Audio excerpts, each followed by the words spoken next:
কত করি তারপরে আমাদের আর যায় না, কারণ আমরা ব্র্যান্ড, আমরা হসপত বিলালের ফ্রেন্ড।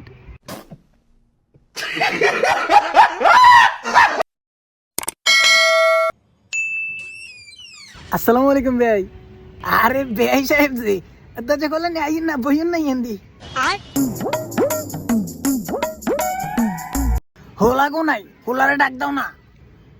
কই রে বাবা, এদিকে বইন বইন। তো কি অবস্থা, আইসে না কেন অনেকদিন পরে? থাইকো না যা, ওই হতে লই আজ থাইটাই যাইন। হ্যাঁ ভাই, বইতার না, ওই চলে যাই। ব্যবসায়িক তো বুঝিনি, যারা ব্যবসা করে ইয়েরা যায় ঠিক মতো কোনো না যে বেড়াইতে আর না। কি কাজ মাছ, সারা বছর কাজ কাম করি লাভ আছে নি? থাইকো না যে হুতে লই তাই যাইন। আরে ব্যবসা করলে ঠিক মতো স্যারের অবস্থা থানা দেখছি নি, চুলমুল হাঁকি কি অবস্থা হয়ে গেছি। সারাদিন টেনশন করি তো, হানার লাগে বেয়ালে করে মনে আপনার সময় দিতে হারি নাই, এলাই চিন্তা করি। আচ্ছা বাদ দেন, এখানে কোনো টেনশন টেনশন নাই। ওই আপনি যে মন সে বই মানে ব্যান কিন্তু জোয়ান আছে, বুঝছেন? টাইম পাস করতে পারবেন, এদিকে আবার জোয়ান আছে।